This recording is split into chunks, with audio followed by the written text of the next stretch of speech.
यह हमारी criminal trial injuries श्रृंखला का चौथा और अंतिम भाग है। इससे पहले हमने blunt force injuries, sharp weapon injuries और special injuries by firearms and acids का जिक्र किया था। अब इस खंड में हम सेल्फ इन्फ्लिक्टेड इंजरीज पर चर्चा करेंगे। इससे पहले की जो 3 वीडियोस थी वो यूट्यूब ने अनेक प्रकार से उसको प्रसार नहीं होने दिया। उनका कहना था कि इनमें हिंसा झलकती है, जबकि वो इस बात को नहीं समझ पाए कि यह एडवोकेट्स और लॉ रिसर्चर्स के लिए या आरोपियों के लिए एक बचाव करने का तरीका है, कानूनी तरीका है। तो यदि आप उनको सर्च करना चाहेंगे तो आप हमारे चैनल पर सर्च करके उनको देख सकते हैं।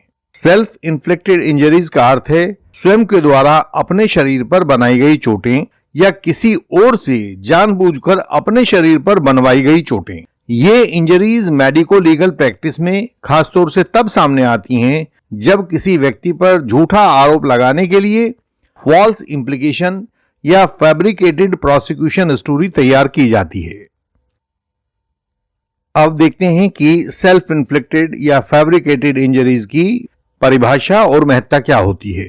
सेल्फ इन्फ्लिक्टेड या फैब्रिकेटेड इंजरीज वे चोट होती हैं जिसे व्यक्ति ने जानबूझकर खुद बनाया हो या दूसरों से अपने ऊपर बनवाया हो ताकि किसी पर झूठा आरोप लगाया जा सके। क्रिमिनल ट्रायल्स में इनका बहुत महत्व है क्योंकि कई बार पूरी प्रोसिक्यूशन स्टोरी इन्हीं इंजरीज के ऊपर टिकी हुई होती है।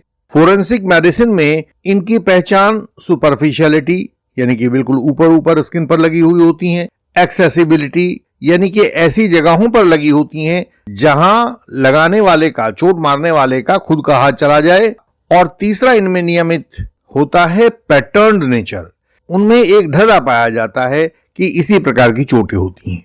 दूसरा क्या है कि ये चोटें कभी भी वाइटल ऑर्गन्स पर नहीं होती। दूसरा, इनके द्वारा शरीर पर ज्यादा नुकसान भी नहीं करवाया जाता क्योंकि जो झूठा आरोप लगा रहा है वह सीमित मात्रा में दर्द झेलने का प्रयास करता है। ये इंजरीज वाइटल ऑर्गन्स को प्रभावित नहीं करती हैं और कंट्रोल्ड तरीके से बनाई जाती हैं। जब डिफेंस यह साबित कर देता है कि ये जो इंजरीज लेकर आई गई हैं ये सारी की सारी फैब्रिकेटेड इंजरीज हैं तो पूरा का पूरा मामला ढह जाता है। अब हम देखते हैं कि इन चोटों में जो हमने 2 कारक अभी बताए, सुपरफिशियलिटी और एक्सेसिबिलिटी, वे क्या होते हैं। सेल्फ इन्फ्लिक्टेड वुंड्स की पहली पहचान यही होती है कि वे सुपरफिशियल होती हैं, ऊपर ऊपर की चोट लगी होती है। ये घाव सामान्यतः स्किन की ऊपरी सतह तक सीमित रहते हैं और वाइटल स्ट्रक्चर्स तक या हमारे जो बहुत महत्वपूर्ण अंग होते हैं वहां तक नहीं पहुंचते हैं।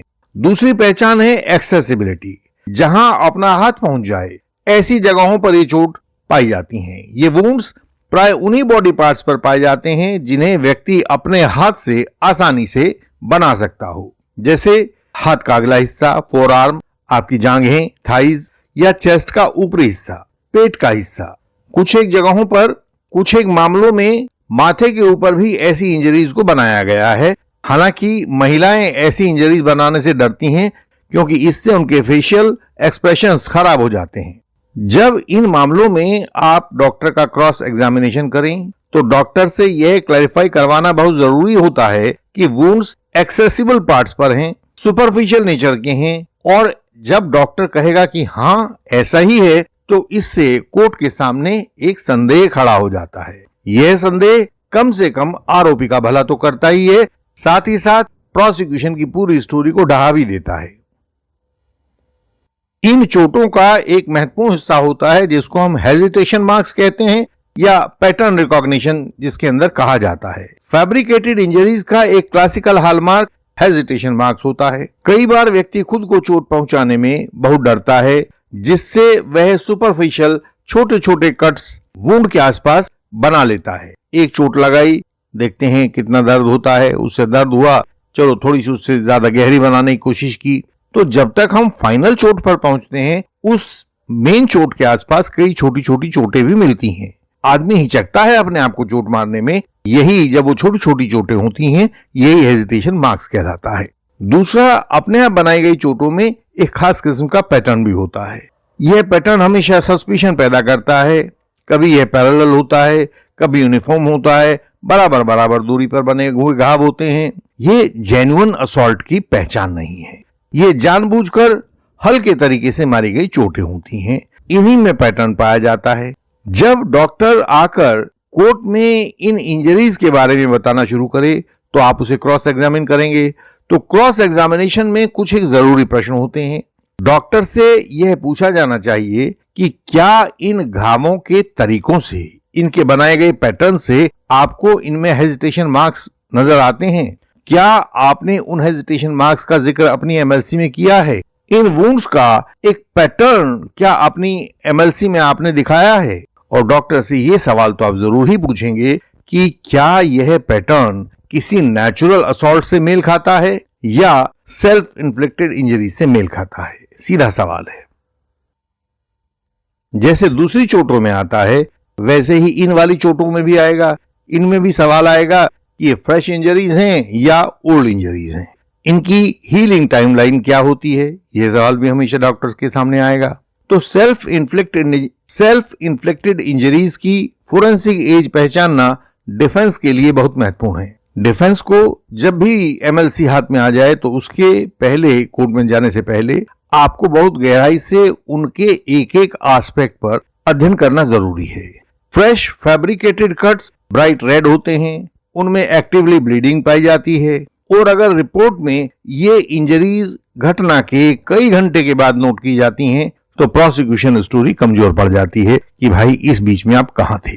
टाइम लैग नहीं होना चाहिए, क्योंकि जैसे ही चोट लगेगी आपकी पहली रिएक्शन उसको लेकर डॉक्टर के पास जाने की होगी। यदि वह असॉल्ट में लगी है और यदि वह सेल्फ इन्फ्लिक्टेड है तब आप उसे छुपाने की कोशिश करेंगे। उसके ऊपर जब काफी समय गुजर जाएगा तब डॉक्टर को दिखाकर एमएलसी केवल नाम मात्र के लिए बनवाने की कोशिश करेंगे। अगर एमएलसी में ये इंजरीज घटना के कई घंटे के बाद नोट की गई पाई जाती हैं तो प्रोसिक्यूशन स्टोरी कमजोर पड़ जाती है। ओल्ड सेल्फ इन्फ्लिक्टेड इंजरीज में हीलिंग स्टेज में स्कैब पाया जाएगा या सुपरफिशियल स्कार के रूप में भी वो दिखाई देती हैं। स्कार का अर्थ होता है कि जब उसका स्कैब, खुरंड नीचे गिर जाता है तो पीछे जो चोट का निशान बचता है उसको स्कार कहते हैं। कोर्ट में जब डॉक्टर आए क्रॉस एग्जामिनेशन के लिए, आप उनसे क्रॉस करें तो डॉक्टर से हमेशा पूछिए कि इंजरीज की हीलिंग एलिजिड घटना के समय से मेल खाती है या नहीं खाती है और क्या आपने इसकी हीलिंग को अपनी एमएलसी में नोट किया है? क्या हीलिंग पैटर्न के आधार पर आपने इस चोट की उम्र को तय किया है? अगर हीलिंग एडवांस स्टेज में है जबकि घटना हाल की बताई जा रही है तो कॉन्ट्राडिक्शन साफ हो जाता है। डिफेंस को इसका बहुत लाभ मिलता है। इससे झूठा एलिगेशन लगाया जाना बिल्कुल साफ साफ नजर आ जाता है। तो हम यह भी देखेंगे कि एक्सीडेंटल और जेन्युइन असॉल्ट के केसेस में क्या अंतर होता है। एक्सीडेंटल इंजरीज और जेन्युइन असॉल्ट इंजरीज से सेल्फ इन्फ्लिक्टेड इंजरीज अलग किस्म की होती हैं। एक्सीडेंटल इंजरीज में शरीर पर जो वुंड्स बनते हैं वे रैंडम होते हैं, इर्रेगुलर होते हैं और एक्सेसिबल साइट्स तक सीमित नहीं रहते। कहीं भी लग जाते हैं, आपका हाथ ना पहुंचे वहां भी चोट लग जाती है।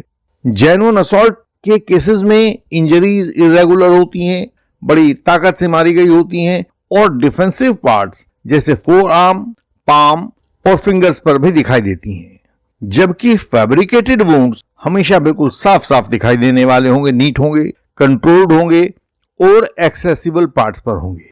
कोर्ट में डॉक्टर आता है, एमएलसी को डिफेंड करता है, डिफेंस वाले उनसे क्रॉस एग्जामिनेशन करते हैं। तो कोर्ट में डिफेंस वालों को डॉक्टर से यह पूछना चाहिए कि क्या वुंड्स एक्सीडेंटल फॉल से एक्सप्लेन होते हैं या नहीं होते हैं।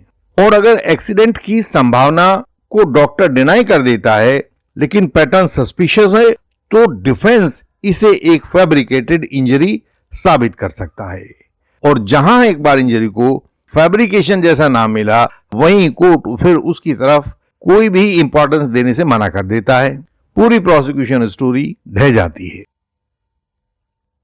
तो हमारे सभी यंग एडवोकेट्स को यह जानना चाहिए कि ऐसे केसेस में जहां इंजरीज उनको लगे कि सेल्फ इन्फेक्टेड हैं, क्रॉस एग्जामिनेशन की क्या स्ट्रेटेजी बनाई जानी चाहिए। क्योंकि कोई भी क्रॉस एग्जामिनेशन आप एक रणनीति के तहत करते हैं, ऑब्जेक्टिव तय करते हैं, उस ऑब्जेक्टिव तक पहुंचने के अपने सवाल तय करते हैं। तो क्रॉस एग्जामिनेशन की स्ट्रेटेजी क्या हो इसके बारे में थोड़ा सा विचार करते हैं। क्रॉस एग्जामिनेशन में डिफेंस लॉयर को डॉक्टर से स्पेसिफिक प्रश्न पूछने चाहिए। क्या ये जो इंजरीज हैं सुपरफिशियल हैं या डीप हैं?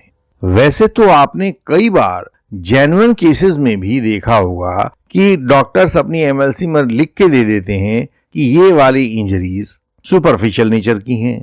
तो हर सुपरफिशियल इंजरी जरूरी नहीं कि वह जानबूझकर मारी गई हो, लेकिन हर जानबूझकर मारी गई इंजरी जरूरी है कि वह सुपरफिशियल होगी।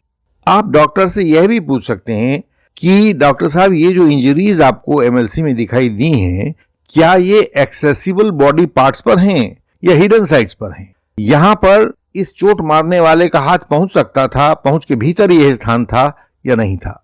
वैसे तो आप सामान्य रूप से खुद भी देख सकते हैं इस बात को, लेकिन डॉक्टर के मुंह से कहलवा देने से इसका वेट बढ़ जाता है। उसके बाद आप डॉक्टर से अगला सवाल यह भी पूछ सकते हैं, डॉक्टर साहब, क्या आप इन चोटों में कोई हेजिटेशन मार्क्स या एक पैटर्न अनुभव कर रहे हैं? क्या ये इंजरीज पैरेलल हैं और यूनिफॉर्म नेचर की हैं? क्या पीड़ित के वाइटल ऑर्गन्स इनसे प्रभावित हुए हैं या अप्रभावित हैं? उसके बाद आप डॉक्टर से इनकी टाइमलाइन के ऊपर सवाल पूछ सकते हैं कि क्या इंजरीज की टाइमिंग प्रोसिक्यूशन स्टोरी से मेल खाती है? यह हम आपको सिर्फ एक खाका बता रहे हैं कि इस तरह सवाल पूछने, वरना तो आप स्पेसिफिक टाइम पीरियड दोनों का देखेंगे, कितने बजे चोट उसने कही की लगी है और कितने बजे डॉक्टर को उसमें खुरन जमा पाया गया। तो यह बात आप स्पेसिफिकली पूछेंगे। हम तो यहां सिर्फ आपको एक दिशा बता रहे हैं कि उस दिशा में सवाल पूछे। और अगर डॉक्टर मान ले कि वुंड्स सस्पिशियस नेचर की हैं या सेल्फ इन्फ्लिक्टेड हो सकती हैं, तो समझिए कि पूरे के पूरे प्रोसिक्यूशन की क्रेडिबिलिटी समाप्त हो गई है। अब कोर्ट उस प्रोसिक्यूशन केस को बहुत ज्यादा गंभीरता से देखने वाला नहीं है। आरोपी को इससे लाभ ही लाभ होने वाला है। अगला पॉइंट हम इसमें यह देखते हैं कि जो डॉक्टर ने कोर्ट में आकर बात बताई है, उसका साइंटिफिक वेरिफिकेशन कैसे किया जा सकता है। डॉक्टर के उत्तरों को साइंटिफिक बेंचमार्क से वेरीफाई करना अनिवार्य होता है। अगर डॉक्टर सुपरफिशियल वुंड्स को जेन्युइन असॉल्ट बता देता है, तो डिफेंस यह सवाल उठा सकता है कि वाइटल ऑर्गन्स क्यों सुरक्षित रहे।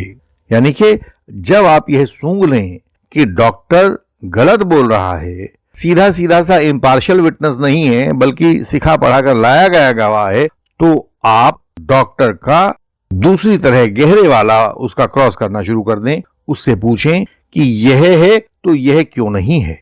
यदि यह एक्सीडेंटल चोट है तो इसमें वाइटल ऑर्गन्स के ऊपर चोट क्यों नहीं लगी है। आप डॉक्टर से यह भी पूछ सकते हैं, क्या सारी की सारी चोटें एक्सेसिबल बॉडी पार्ट्स पर ही लगी हुई हैं। आप यह भी पूछ सकते हैं कि देखिए डॉक्टर साहब, आप क्या एक इंजरी पैटर्न भी इस चोट के चारों तरफ देख रहे हैं। डॉक्टर साहब देखिए, क्या ये सारे के सारी चोटें, घाव, क्या आपको सुपरफिशियल नेचर के नजर नहीं आ रहे हैं? किसी में भी डीप कट नहीं लगा है, डीप पेनिट्रेशन नहीं हुआ है, तो आप इन घावों को किस दृष्टिकोण से देखते हैं।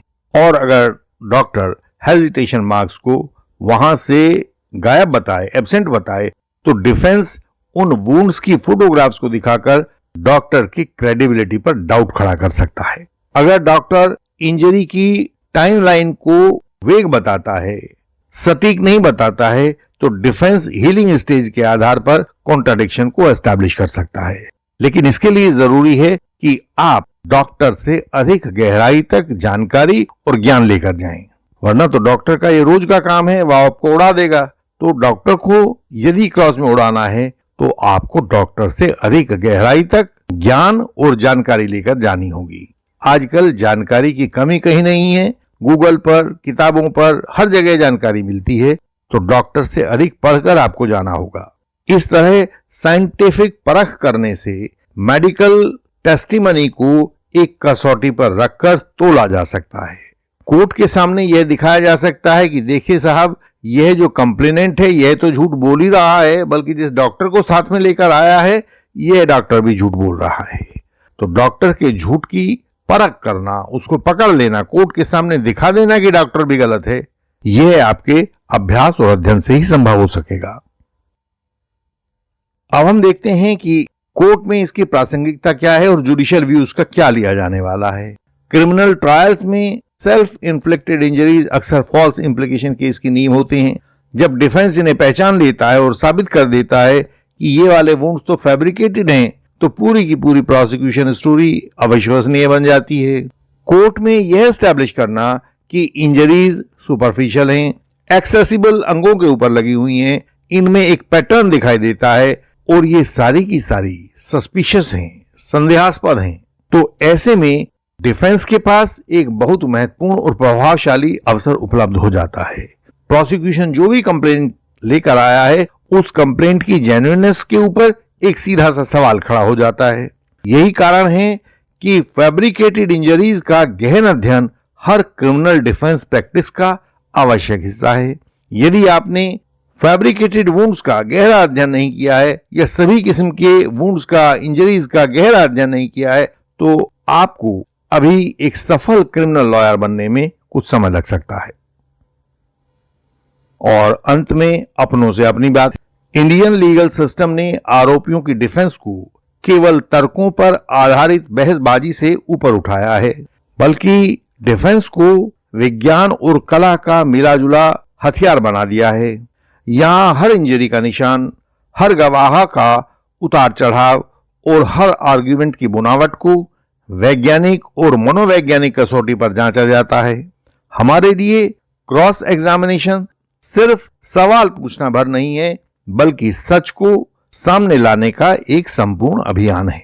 और हां, हमारा फाइनल आर्ग्यूमेंट्स केवल सेक्शंस का हवाला दे देना नहीं होता, बल्कि प्रोसिक्यूशन के किले को बारूद लगाकर कैसे ढहा दिया जाए यह बताने का तरीका होता है। यही कारण है कि इंडियन लीगल सिस्टम ने कोर्ट की कठिन प्रक्रिया को आसान और असरकारक बना दिया है। अगर आप भी इस सफर का हिस्सा बनना चाहते हैं, अभियान में शामिल होना चाहते हैं, तो स्क्रीन पर बताए गए तरीकों से आप हमसे जुड़ सकते हैं और कानून की असली ताकत को महसूस करने के लिए तैयार हो सकते हैं।